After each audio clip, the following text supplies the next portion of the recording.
realidad la Odisea es un libro que se escribió hace mucho tiempo y a muchos los hicieron leerlo en la escuela, la Odisea.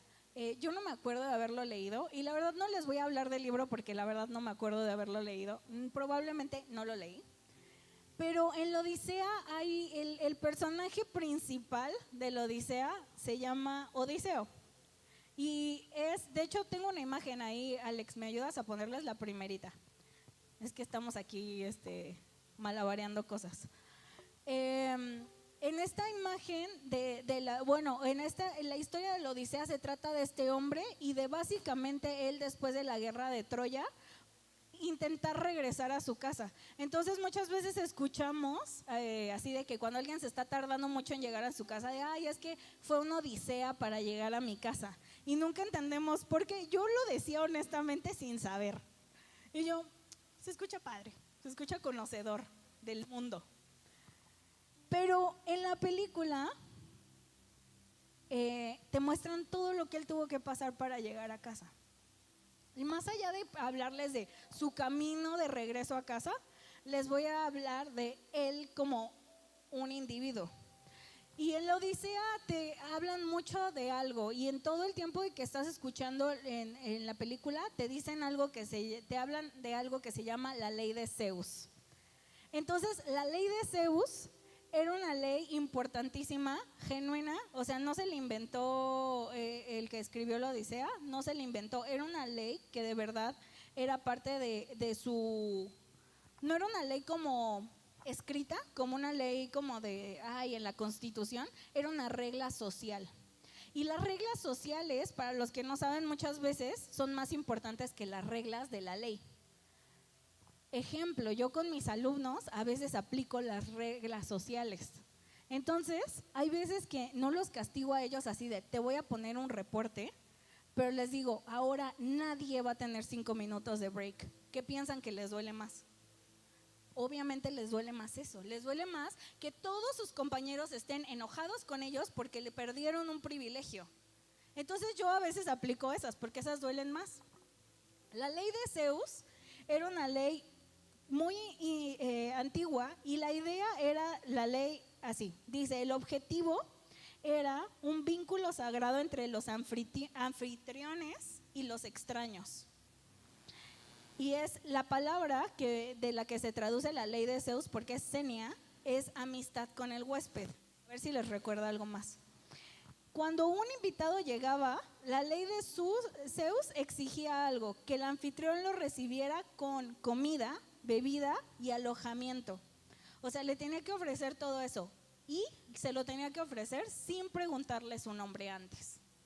O sea, no era como que llegaban y te decían, ay, hola, ¿cómo estás? ¿De dónde vienes? No. De entrada, sin saber quién eras, te tenían que dar todas esas cosas. Esa era la ley de Zeus.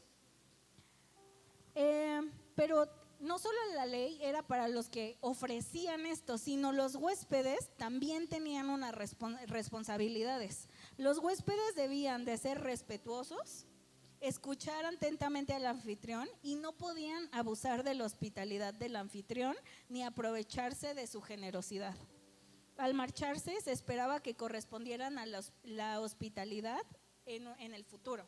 O sea, la persona que era el anfitrión, que era el huésped, parte de la ley era que no podían ser malos huéspedes, que es lo mínimo, ¿no?, que podrías esperar. Lo mínimo que podrías esperar cuando alguien se hospeda en tu casa es que no sea un mal huésped. O sea, que siga ciertas reglas de atención a la casa, ¿no? Una vez nosotras tuvimos unos huéspedes que nosotras, o sea, somos como que sabemos que hay ciertas cosas de comer, pero no nos las acabábamos por alguna razón, no porque no quisiéramos acabárnoslas, sino porque genuinamente no podíamos. O sea, una vez compramos una caja, me acuerdo, de Choco Crispies y nos duró meses. O sea, de verdad, cuando les digo meses, de verdad ni siquiera me acuerdo cuántos meses nos duró, porque nos los comíamos de poquito en poquito. Además éramos, en mi casa éramos 3 niñas, entonces no era como de que, voy a comer Choco Crispies, voy a comerme 17 platos. O sea, no era como de, pues ya me comí un plato y ya. Y entonces teníamos unos huéspedes en una temporada, que llegaron a mi casa y de repente así, en una semana ya no había cereal. Y yo, órale, ni siquiera pude probarlo, o sea, porque era nuevo. Entonces, hay responsabilidades que tienes cuando eres un huésped. Entonces la ley de Zeus decía, ok, yo te voy a ofrecer todas estas cosas y de regreso tú solo vas a ser un buen huésped. ¿Qué significa? No me vas a robar. Excelente. Ni hay que decirlo, ¿verdad? Imagínate que alguien se quede en tu casa y que se empiece así. Entonces todas esas cosas pasaban con la ley de Zeus y pasaban por una razón muy específica. Y era porque ellos creían, ¿dónde lo tengo? Ellos creían que los dioses se podían disfrazar de mendigos y probar a la humanidad así. Y probar si eras bueno al entrar a tu casa como una persona que no tiene nada y dependiendo de cómo tú lo tratabas, probaba qué tenías en tu corazón. Y esa ley, de verdad, cuando la decían y la decían, yo decía, yo quiero saber qué es. O sea, quiero saber qué es más de lo que te viene, lo que te dicen. Entonces ellos tenían esta creencia que todas las personas que eran mendigas, que eran pobres, que parecía que no tenían nada, podían ser dioses escondidos. Entonces por eso ellos decían, te tengo que tratar bien porque si no me vas a maldecir. Porque según ellos, Zeus protegía esa ley. Entonces si no la acatabas como huésped o como persona que hospedaba, te iba a maldecir. Y tenemos la historia de este hombre Odiseo, que toda su vida, Odiseo lo conocían por dos cosas. Número uno, porque era una persona extremadamente astuta. Él entendía, él no ganaba las guerras porque era buen luchador. Él no ganaba la guerra porque estaba así súper mamey, enorme, así de... Él no ganaba por eso la guerra. Él ganaba porque era muy inteligente.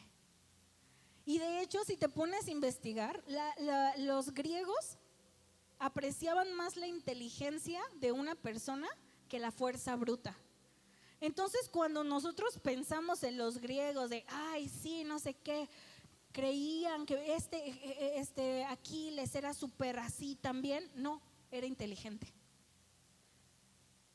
Por eso tenemos a todos los filósofos y todos los sabios griegos, que eso era lo más importante para ellos. Entonces, Odiseo era extremadamente astuto. La mayoría de las batallas que ganó Odiseo no era porque era bueno luchando, era porque era inteligente al pelear. Todo el tiempo. Y la segunda es porque si algo creía Odiseo, era en la ley de Zeus. Él estaba tan metido en quién era él como persona, como hombre, como rey, que aun cuando se fue a la guerra y su hijo no lo conoció, él se fue a la guerra 20 años, no regresó en más de 20 años. Y aun cuando estaba en la guerra y no lo conocía, su hijo estaba en Ítica apelando a la ley de Zeus todo el tiempo. O sea, estaba tan dentro de él que su hijo, que nunca en realidad lo conoció, hacía lo que su papá creía. Entonces era un excelente rey porque trataba a todos con amabilidad. Entonces Odiseo empieza en toda esta parte de la historia a ser esta persona que se guía por su inteligencia y se guía por una ley que él tenía en su corazón. Y entonces la película empieza viendo, se las voy a spoilear. No, sí, véanla, es que en serio está bien buena. Es cierto, porque el pastor siempre que pregunta del cine, nadie nunca va al cine. Es verdad, se las voy a spoilear. Al principio de la película ves una batalla y él confundidísimo. Y entonces, ¿qué es lo que...? Sí, véanla, de verdad, sí, véanla. Y entonces ves a Odiseo entrar a este viaje que empezó, la Odisea empezó por una cosa muy impresionante que no te das cuenta hasta después cuando estás en tu casa pensándolo. Y es que la guerra de la Odisea empezó porque Odiseo decidió no seguir la ley más importante que lo había guiado toda su vida y que lo había guiado todas sus decisiones y había guiado cómo él se veía como rey y cómo él trataba a otros. Entonces Odiseo quebrantó la propia ley que lo llevó a ser el mejor rey, el mejor estratega, y por eso empezó la Odisea.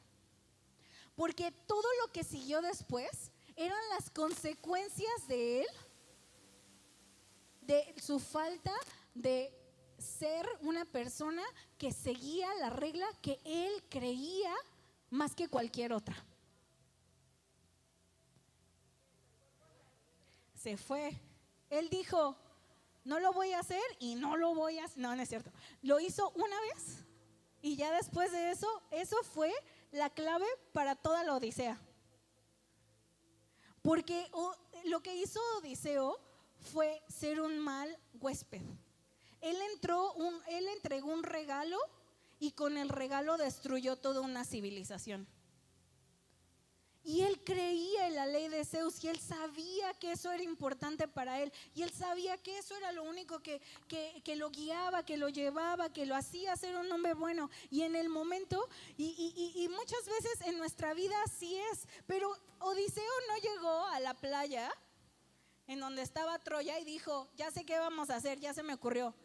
Pasaron 10 años que él que estuvieron todos parados ahí, en la isla, esperando la oportunidad para atacar Troya, atacando en pocas maneras, y no podían, y no podían, y no podían, y no podían. Y después de 10 años de esperar, Odiseo decidió quebrantar su propia ley. Y ahora ahí te va la cosa, que si hay algo que es el enemigo, es paciente. Paciente.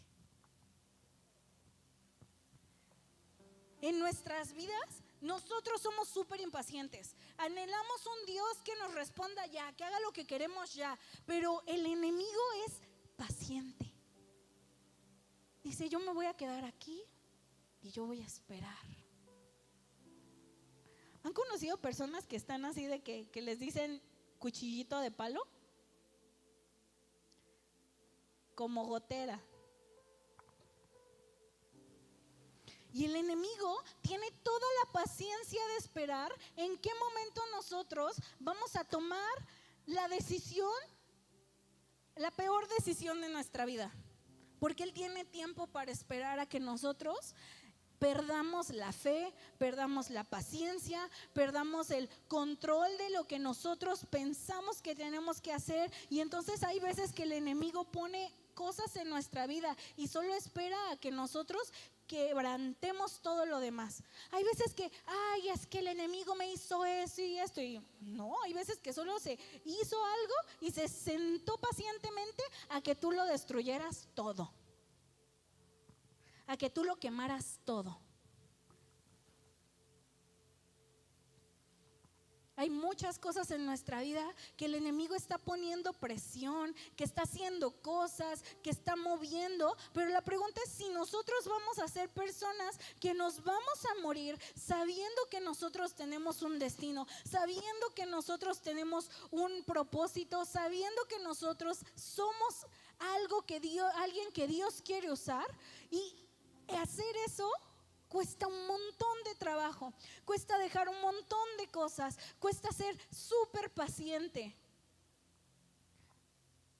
Y en muchas ocasiones y a muchas personas les ha costado la vida. Pero la pregunta no es si tú estás dispuesto a morir por lo que tú piensas y tú sabes y tú crees que lo que Dios está haciendo en tu vida, sino la pregunta es, ¿tú piensas incomodarte? No, porque el morir es el nivel extremo máximo glorioso. Pero hay veces que ni siquiera nos queremos incomodar. O sea, Dios nos está pidiendo que hagamos algo, pero como se sale fuera de lo que nosotros queremos, que es cómodo, que 1000 cosas, Entonces no lo hacemos porque me es incómodo. Señor, ¿cómo me vas a pedir que yo haga eso si estamos aquí disfrutando de tu presencia? ¿Cómo me vas a pedir que yo haga todas estas cosas, que yo muera, que yo mate a mi comodidad? Porque esas cosas, esas pequeñas cositas que nosotros tenemos que hacer, que prueban quiénes somos, son lo que nos hace saber que sí en realidad somos. Hay cosas que nos tenemos que esforzar. Hubo una vez una clase que yo tuve con mis alumnos y les puse que tenían que ellos definir valores. Todos sabemos qué son los valores, ¿verdad? Entonces ellos tenían, porque hay dos tipos de valores: los valores que tus papás, los valores de casa que ellos te inculcan, y hay valores que nosotros apropiamos, ¿va? Entonces los valores que nosotros nos apropiamos y que decidimos tener como parte de nuestra personalidad o quiénes somos, son súper importantes, porque hay valores culturales, hay valores como familiares, hay valores de los que yo tengo, y entonces los que yo tengo son los que yo paso cuando yo tengo hijos. Y entonces se va haciendo como una bolita de nieve, porque mis papás pasaron esos a mí y yo se lo paso a mis hijos, pero yo con los míos llevo lo de mis papás, todas estas cosas. Entonces, todas estas cosas que nosotros creemos son las cosas que van a definir las decisiones que vamos a tomar. Por eso es importante para mí con mis alumnos que ellos definan cuáles son sus valores. Porque entonces todas las cosas que nosotros hacemos están rodeadas de lo que nosotros creemos. Todo. Entonces, a mis alumnos los pongo a hacer su lista de valores. No qué eres, qué te gustaría hacer. Porque todos, ay no, pues yo soy muy honesto, ¿sí? ¿Qué no te pasaron el examen ayer? Yo he tenido un valor desde que soy muy niña. Yo tengo este sentido de justicia muy apegado a mi cerebro, que he tenido que intentar adaptarlo ante la situación que está. Porque para mí es como durante muchos años de mi vida era blanco o negro, decide, ¿no? Entonces yo esperaba que todo el mundo se moviera por el blanco y el negro, y es bien complicado.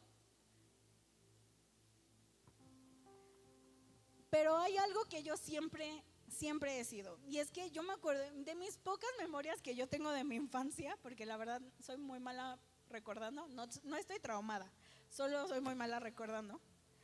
Yo me acuerdo de mí misma correteando niños con mi zapato en mano porque habían molestado a alguien. Entonces, como a mí me molestaba que los molestaran, yo los perseguía y les pegaba.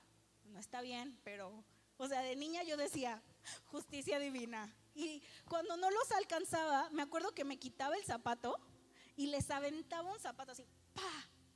No, era tenis de escuela, de esos de los grandotes, de los noventeros. Sí, por supuesto. Si nadie los iba a regañar, al menos un zapatazo se iban a llevar.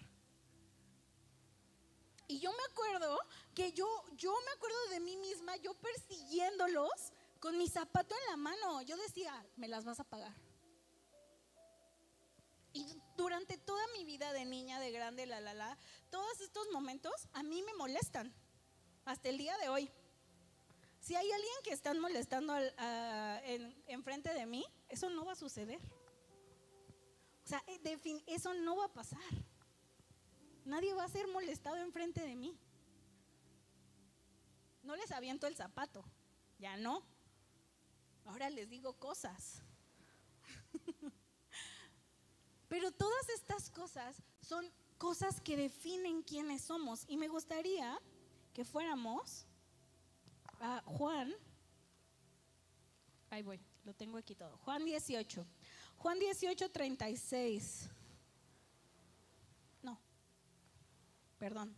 Romanos, perdón. Es que tengo muchas cosas que decir y no lo voy a tener tiempo. Romanos 12:2. Y en Romanos 12:2 me encanta porque dice lo siguiente: no imiten las conductas ni las costumbres de este mundo, más bien dejen que Dios los, ¿qué? A ver, espero que todos traigan su Biblia, chicos, la de verdad. 12:2.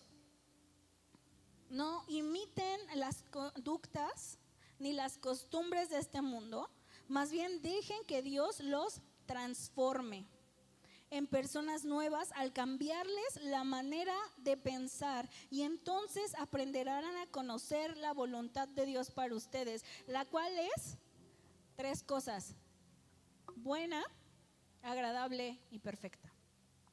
Entonces, Dios está diciendo algo acá, y Dios está diciendo: cuando tú te metes, cuando tú estás en una situación, por lo general somos imitadores de la situación, ¿no? ¿No les ha pasado? Que somos bien buenos porque en nuestra mente hay algo psicológico que se mueve, y se mueve el poder estar en comunidad para sobrevivir. O sea, yo necesito ser aceptado aquí en donde yo estoy para poder sobrevivir. Porque si yo no estoy siendo aceptado, si yo entonces no voy a poder sobrevivir en cualquier entorno. Entonces, Dios está, aquí Pablo está diciendo algo muy importante. Dice: no imiten las conductas ni las costumbres. Una conducta es algo que haces así, ¿verdad? Si yo te aviento una pelota y tú metes las manos, esa es una conducta, es rápida. No necesitas pensarlo, no necesitas que, bueno, déjame tomar un momento para ver qué es lo que voy a hacer. No, es algo que pasa, eso es una conducta. Y una costumbre es algo que te enseñaron, ¿no? Por ejemplo, en mi casa, una costumbre era que tú llegabas y te quitabas los zapatos para sentirte cómodo. Y entonces cuando Alex empezó a venir a mi casa, Charis y yo así de: ¿por qué no te quitas los zapatos? Y él así de: no. Y yo: bueno, o sea, todo el día traía zapatos. Y yo: ay, qué incómodo.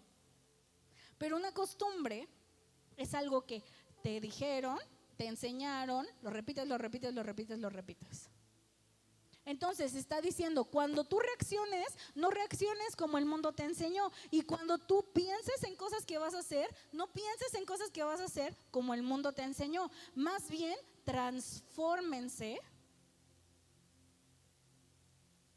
y que Dios cambie tu manera de pensar, para que entonces, cuando Dios cambia nuestra manera de pensar, entonces yo puedo saber cuál es la voluntad de Dios, la cual va a servir para 3 propósitos: ser buena, para ser agradable y para ser perfecta.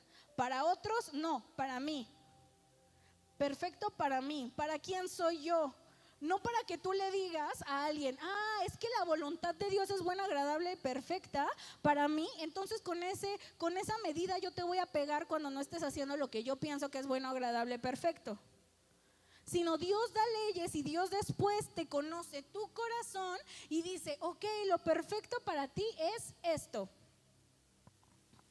Lo agradable para mí es esto. Y lo bueno para mí es esto. Entonces Dios está aquí a través de Pablo, que lo está diciendo porque él tiene una experiencia de entender la voluntad de Dios. Y ahora lo llevamos al 2026 y decimos: ¿cuántas conductas de lo que el cristiano hace son buenas, agradables y perfectas? O cuáles, en cuanto a la voluntad de Dios, y cuántas son costumbres y conductas aprendidas por el mundo. Porque en la película de la Odisea, me voy a regresar para siempre. En la película, él tenía un entendimiento divino. Esa ley que tenían de la ley de Zeus, cuando después, si tú lo ves en los evangelios, cuando dicen cuál es el mandamiento más importante, a ver quién se sabe esta, cuando Jesús respondió: amarás a Dios y a tu prójimo como a quién. como a ti mismo. Entonces, cuando él estaba diciendo esto, Jesús vivía por una regla esencial. Y él decía, yo voy a ver al pobre, al enfermo, al que no tiene, y yo lo voy a tratar como si fuera un Dios. ¿Cuándo viste que Jesús maltrató a alguien que estaba en necesidad? Jamás. Porque esa era la ley de Jesús. Amarás a Dios sobre todas las cosas. Pero después dice, y amarás a tu prójimo como a ti mismo. Entonces esto es bien importante, cuando los romanos escucharon las leyes, lo que Jesús enseñaba, para los romanos lo que Jesús había dicho no estaba lejos de lo que ellos ya sabían. ¿Sí? Porque ellos tenían la ley, ellos conocían la ley de Zeus. Ellos habían escuchado de la ley de Zeus, y muchos de la cultura romana que adoptaron la cultura griega, no, sí saben esto, ¿cierto, verdad? Es que también enseñé mitología, entonces sé muchas cosas random, gente. Cuando el imperio romano va y conquista el territorio griego, le quitan a los griegos sus dioses y le quitan su manera de establecer como su sistema político, y ellos lo reinventan.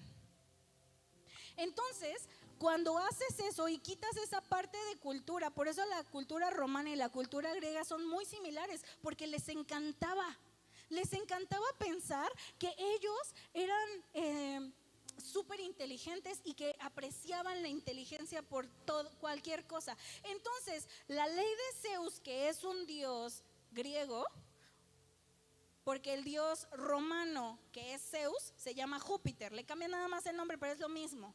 Y entonces, cuando ellos escuchan de la ley de Zeus, ok, tiene sentido, pero no la aplicaban los romanos, ¿verdad? Pero no importa, eso es un pin para otra ocasión. Pero habían escuchado de ella. Y entonces cuando Jesús se presenta y les dice la ley, que es la ley de Dios, la verdad, y le dice, amarás a tu prójimo como a ti mismo, y les empieza a hablar del huérfano, del mendigo y de la viuda. Entonces los romanos dicen, esto ya lo habíamos escuchado antes. Se parece. Entonces Jesús era fascinante para los romanos. Pero Jesús era fascinante para los romanos porque no solamente era un Dios que entendía muchas cosas, sino era un Dios que estaba dispuesto a morir por lo que él creía.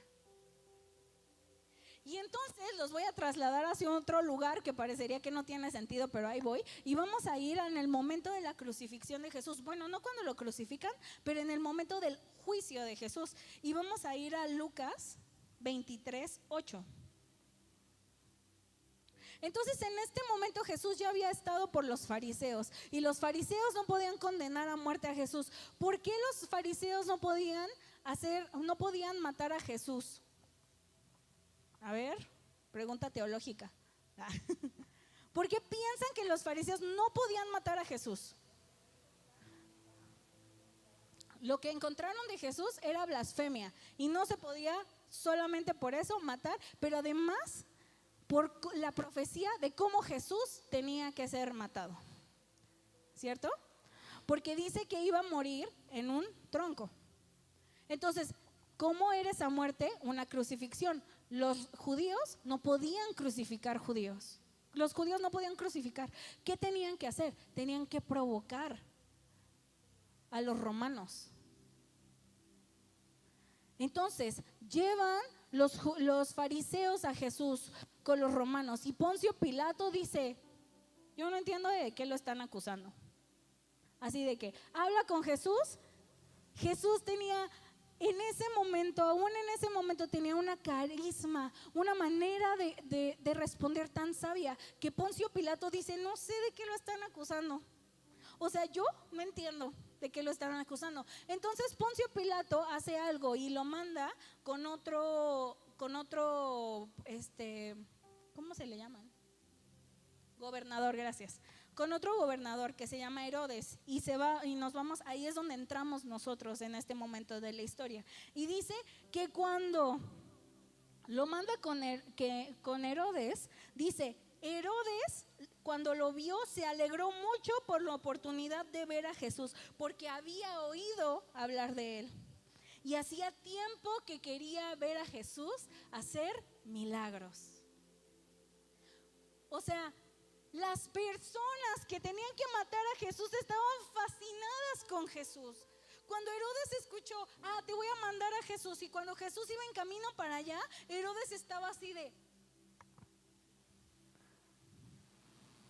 mi oportunidad, me lo van a mandar.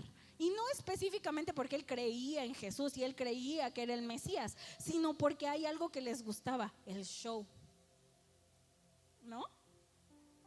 Entonces Herodes dijo, un acto de magia en mi casa. Tráiganme un ciego. Y entonces Herodes empieza a hablar con Jesús. Y dice que le hacía una pregunta tras otra, pero hay algo muy importante de Jesús. Y dice que Jesús se negó en contestar. Y mientras Jesús, imagínate que te hacen, ¿alguna vez has platicado con una persona que le tienes que hacer un chorro de preguntas y no te dice nada? O sea, la paciencia de, no, es que yo quiero saber. Y le hacía otra pregunta, y le hacía otra pregunta, y le hacía otra pregunta. Y Jesús no respondía nada. Y no decía nada. Y dice que mientras esto pasaba, los principales sacerdotes y los maestros de la ley se quedaron ahí gritando acusaciones. O sea, Herodes tenía un montón de gente afuera de su casa gritando, porque ni siquiera estaban en donde ellos estaban, porque ellos no podían entrar a un lugar de un no creyente, un no judío, porque iba a ser la Pascua. Entonces tenían que estar limpios. Entonces no iban a entrar en donde estaba Pilato, no iban a entrar en donde estaba Herodes, pero sí podían gritar. Entonces tenías Herodes haciéndole preguntas a Jesús con un montón de gente afuera de su casa gritando acusaciones y diciendo por qué Jesús era culpable. Y entonces, ¿qué es lo que hace Herodes? Y es que dice que empezaron a burlarse de Jesús y a ridiculizarlo, porque ya no les quedaba nada. Jesús no estaba respondiendo nada, ellos no sabían ya qué hacer. Dijeron, bueno, lo podemos provocar un poco más, lo podemos ridiculizar, lo podemos humillar, y entonces tal vez nos conteste. Pero dice que Jesús se quedó callado. Y dice en el 12, Herodes y Pilato, quienes habían sido enemigos anteriormente, ese día, ¿qué creen? Que se hicieron amigos. Qué bonito, ¿no? Qué bonito. Muy lindo. Todos agarrados de la mano, siendo compas. Siempre se habían llevado mal, nunca se habían llevado bien, uno estaba en contra de otro y bla, bla, bla, todas estas cosas. Pero el día que Jesús aparece en cuestión, de repente mágicamente la gente es amiga. Qué bonito. Jesús uniendo, ¿verdad? Entonces, Jesús hace todo esto por algo muy importante. Y Jesús lo vamos a ver en Isaías 53:7. Y dice que fue oprimido y lo trataron con crueldad. Sin embargo, no dijo ni una sola palabra. Y como cordero fue llevado al matadero. Y como oveja en silencio ante sus trasquiladores no abrió su boca. Porque Jesús en el silencio estaba cumpliendo la profecía que habían dicho antes. Porque Jesús es el único que estaba dispuesto, a pesar de momentos antes, estar llorando de angustia y de ansiedad. Y Jesús hace una oración y dice que si se puede pasar esta copa de mí, se pase. Pero cuando se da cuenta de que Dios le está pidiendo un sacrificio, entonces Jesús decide que hasta el último momento Él iba a hacer lo que tenía que ser. hasta el último momento él iba a cumplir lo que él tenía que cumplir. Y no importaba cuántos años Jesús estuvo en una isla sin entender por qué, como Odiseo, y fue probado su fe, y fue probada sus convicciones, y fue probado todo lo que él era. Él dijo: yo estoy dispuesto a morir en este momento por la convicción de yo saber que si yo no muero,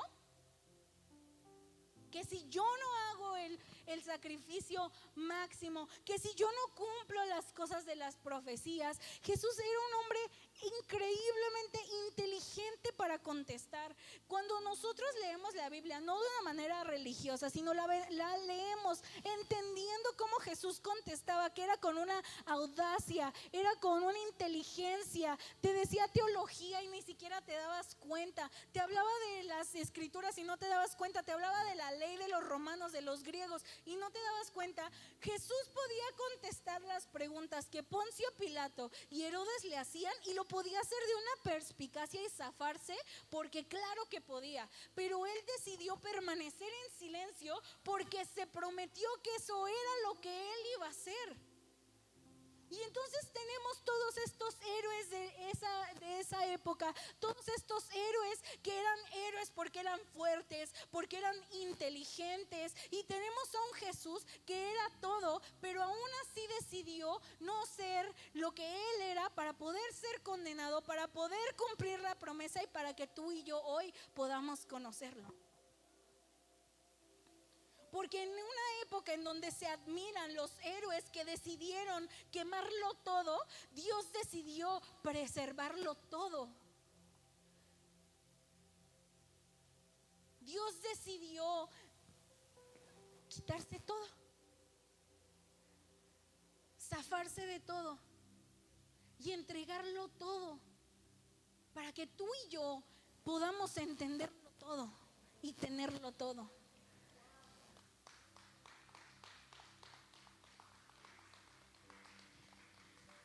Entonces, Jesús, en una comparativa por héroes que estaban dispuestos a muchas cosas, y aún héroes que empiezan sus aventuras y todo lo que tienen que hacer porque cometieron un error, podemos ver a un Jesús que nunca cometió errores, que nunca hizo nada. Cuando Poncio Pilato habla con Jesús, le dice: yo no encuentro culpa en él.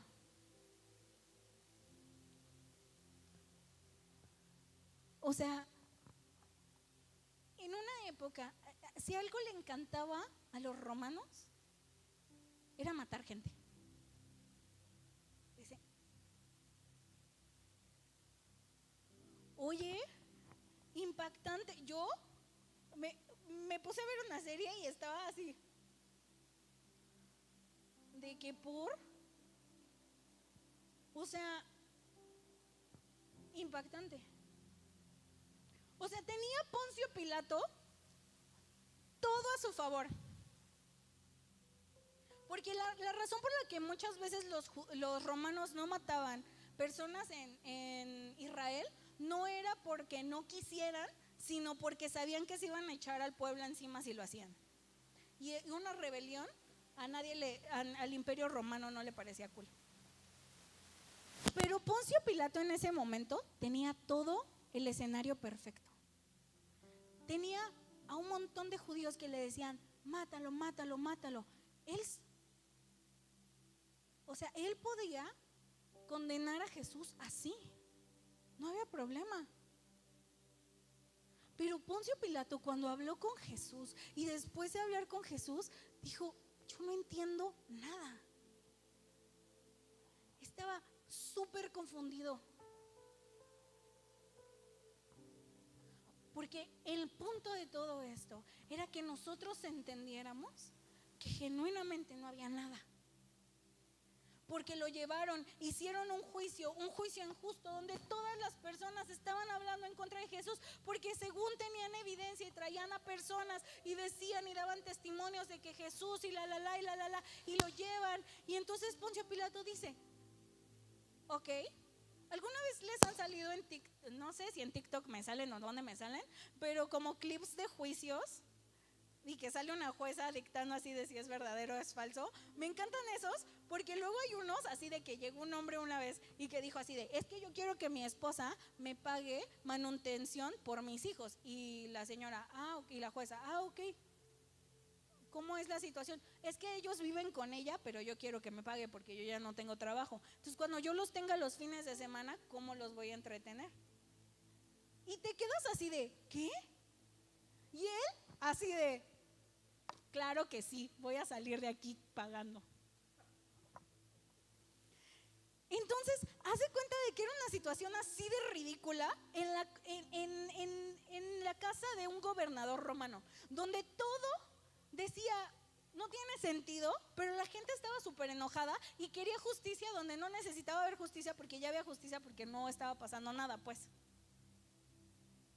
Entonces, todas estas cosas culturales, todas estas cosas que son tan importantes para nuestra vida, que solamente apuntan para quién es Dios, son solo evidencia en nuestra vida que si hay un ejército y que si hay un montón de cosas y que si hay cosas que tenemos que hacer y convicciones que tú y yo tenemos que tener en nuestra vida, y si hay cosas que Dios te ha dicho que tienes que hacer y hay cosas que Dios te ha mandado y te ha puesto encaminado, hay convicciones que Dios ha puesto en tu vida, entonces que nosotros seamos lo suficientemente fuertes para seguir la convicción,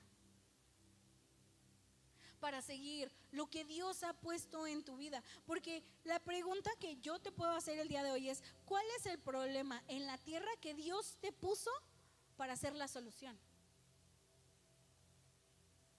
¿Cuáles son las cosas, los problemas que hay ahorita que nosotros sentimos que nosotros podríamos ser una solución para eso? Porque tengo las habilidades, porque Dios me ha dado, porque Dios, sí, es ser una persona que atiende a las personas que están en la calle y que les dan de comer y que les hablan de Jesús, increíble, porque tienes la habilidad. Si eres una persona que está llamada a hablarle a las mujeres, increíble, porque tienes la habilidad. A las personas que están en la cárcel, increíble, porque tienes la habilidad. Pero estamos dispuestos a morir a nuestra comodidad para hacer esa solución, o estamos dispuestos solamente cuando nos gusta porque es cómodo para nosotros y hay muchísima gloria en medio. ¿Estamos dispuestos a hacerlo cuando nadie se entera? Cuando todos están en silencio y tú eres una solución para eso. ¿Estamos dispuestos a ser esa persona?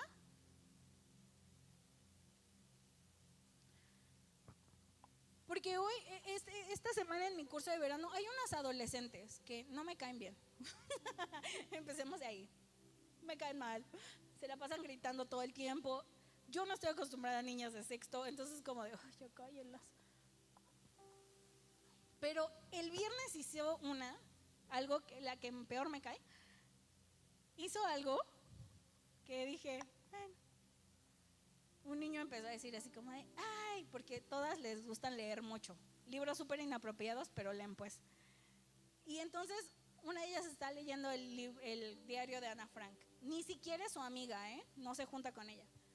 Y en eso uno de los niños, que tampoco me cae bien, nadie me cae bien, no, esos específicamente, nada más esos que les digo, que también gritan mucho, le dicen a la niña, leer Ana Frank es para abuelas, solamente no sé qué, y empiezan a criticar su libro. Y esta niña les dice así como de, ¿qué te pasa?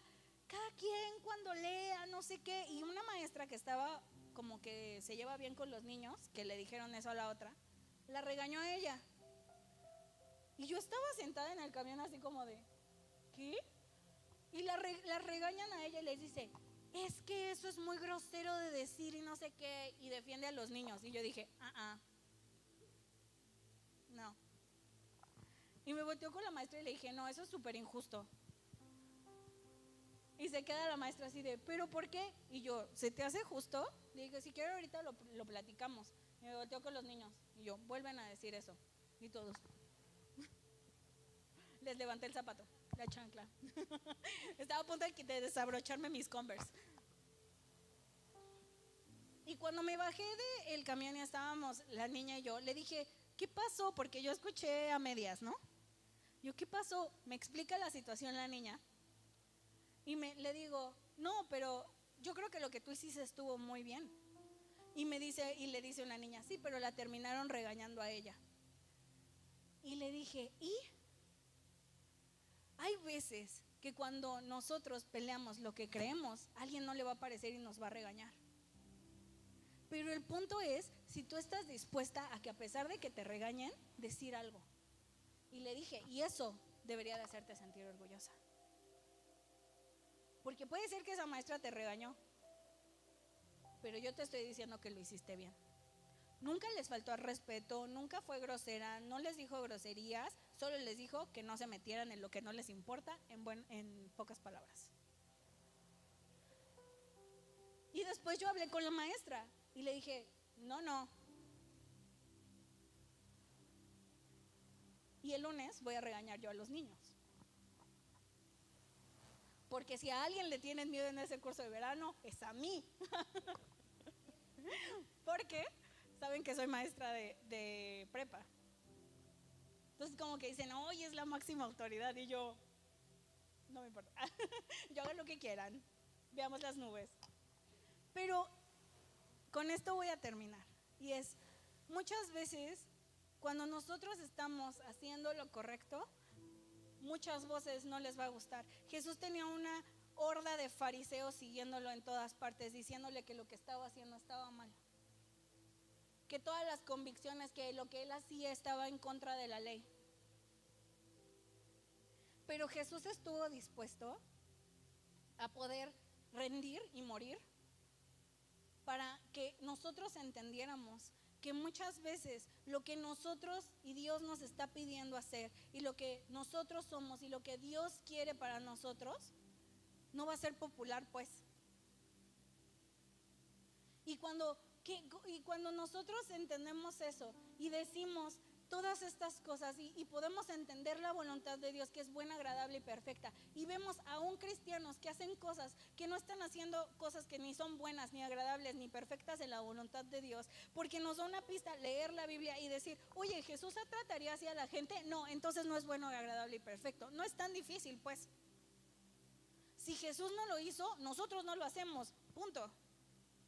Si Jesús lo hizo, yo lo hago. Si Jesús trató bien a las personas y no las juzgó, ¿qué creen? Yo voy a tratar bien a las personas y no los voy a juzgar, porque no es difícil, pues. O sea, no es difícil averiguar la mente de cómo Jesús operaba, no es difícil. O sea, tienes que leer los evangelios. Entonces, hay veces que eso nos va a costar una reputación con las personas que están a nuestro alrededor.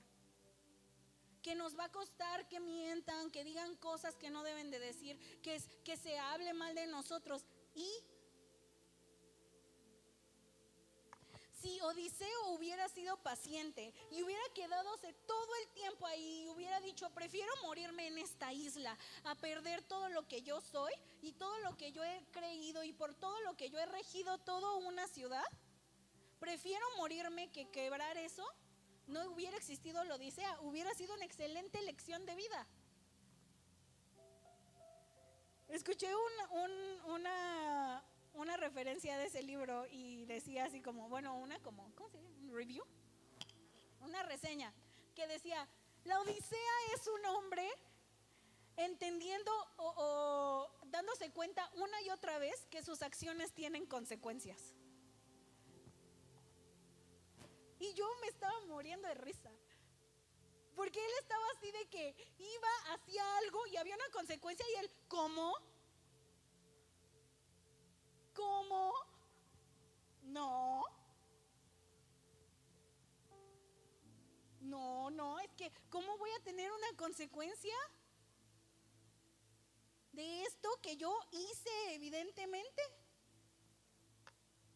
Y creo que todos tenemos que, no tiene que ser consecuencias malas, pues. O sea, nuestras convicciones y lo que Dios dice para nosotros y lo bueno y agradable y perfecto, tiene consecuencias también muy buenas.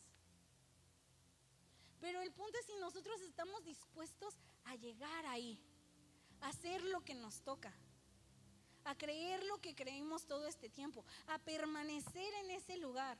Si nosotros vamos a ser como Jesús o nosotros vamos a ser como cualquier otro, ¿no? En la vida.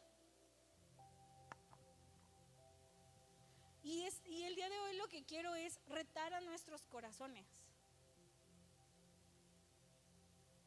Y el día de hoy quiero que nosotros no solamente digamos, ay, qué bonito hablar de Jesús, pero que nosotros busquemos esa convicción que nos va a llevar hasta el final y que nos aferremos a esa convicción. Que nos aferremos a eso que Dios nos está diciendo que hagamos. Porque en medio de ese viaje y en medio de esa odisea que vamos a atravesar, en medio de todo eso vamos a saber que lo único que teníamos que hacer era regresar a donde estábamos. El final de la película de la Odisea es impresionante. Se los voy a decir. El final es...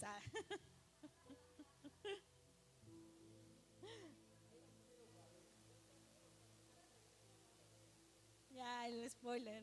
Hay un libro que se escribió desde hace miles de años y yo, spoiler.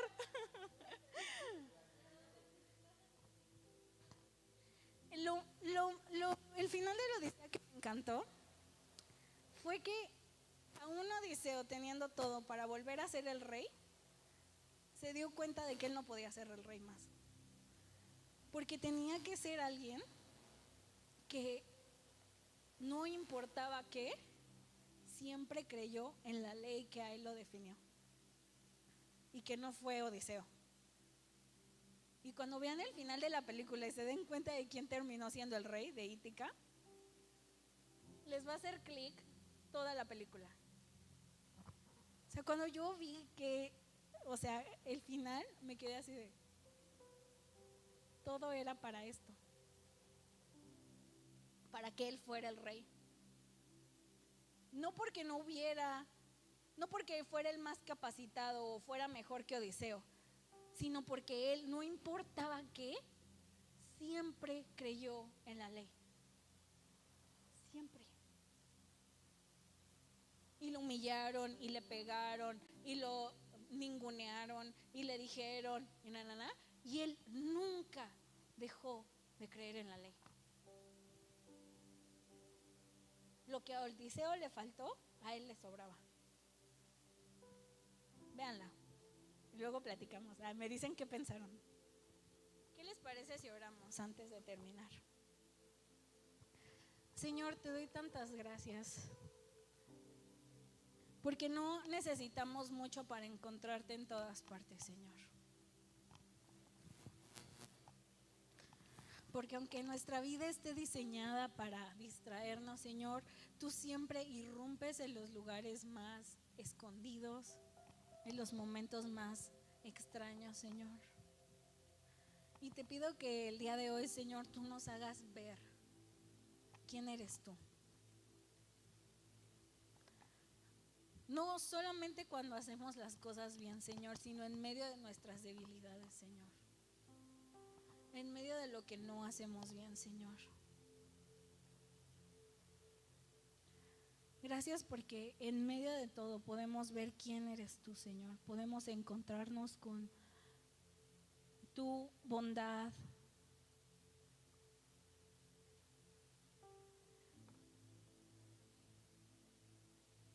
Te pido que el día de hoy, Señor, la palabra que tú has dado, Señor, la convicción que tú has dado a nuestra vida y el ejemplo, Señor, de quién tú eres, nos acompañe durante todos los días, Señor. Que tu presencia y tu poder sea lo que nos sostenga, Señor, y que tu palabra sea como una semilla que se planta en nuestros corazones y que da fruto en donde sea que estemos, Señor. Que no nos dé problemas, Señor, que no nos dé miedo, Padre, la tempestad, Señor, sino que tengamos esperanza en el que tú vas a estar ahí. Que tú eres el Dios que todo lo ve, y tú eres el Dios que todo lo hace, y tú eres el Dios que todo lo sabe, Señor. Gracias, Padre, en el nombre de Cristo Jesús.